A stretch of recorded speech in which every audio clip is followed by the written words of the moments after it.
If someone asked me to name the worst episode of Penthouse, I'd probably name episode 13 of season 3. And there's countless reasons for that. Being the second last episode of this long, iconic drama, I expected way too much. Episode 12 was a really exciting episode, but episode 13 was such a downgrade from that. The whole episode 13 was filled with scenes from the past, as if the drama is filling up the time of the episode. First 10 minutes of the episode itself were just scenes from episode 12.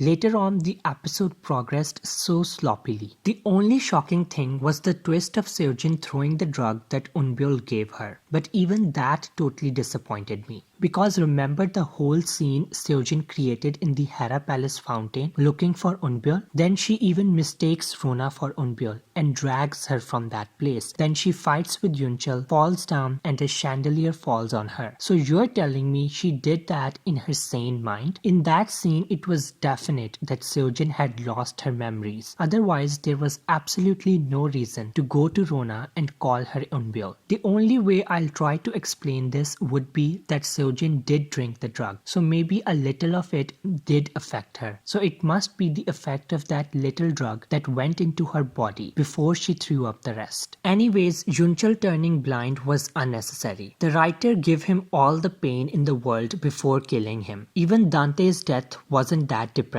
Dante smiled even before dying, but Yunchul had not even an ounce of happiness before he died. Rona and Yunchul never really had a heart-to-heart conversation before he died, and also Rona never called Yunchul dad in front of him. So basically Yunchul never got to know that Rona acknowledged him as her father, and that was disappointing. And the fact that Yunchul died was disappointing in itself. Of course I know it's Penthouse and I wouldn't rant about someone dying. We are used to that now. But the repeated death of same person is honestly very tiring. Yunchul just an episode ago got hit by the staircase while protecting Rona and almost died. And when he wakes up, he dies again, but this time for real. It's like there was no reason to save him the first time. Killing Yunchul also showed that Rona is totally on her own.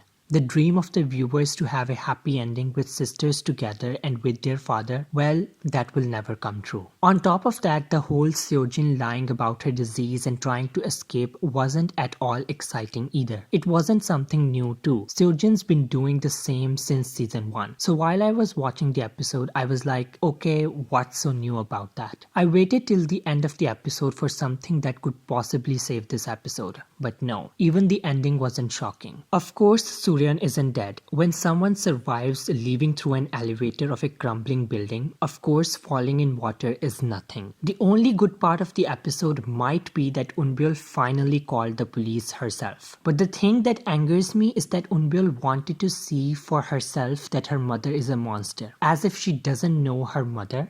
Wow. When Eun Byul saw her mother killing her own father and Yun Hee, wasn't that enough evidence for Eun Byul to know that her mother is a monster? Maybe I was harsh with my review, because not going to lie, I am emotional right now. It's literally the end of Penthouse, so it makes me sad and anxious. This was a quick video I wanted to make to let out my anger and frustration with you guys. I'll be uploading more videos regarding Penthouse last episode and some final theories. Thank you to the drama family who stick to this channel till the very end. See you guys soon with the next video on Penthouse. Take care and bye bye.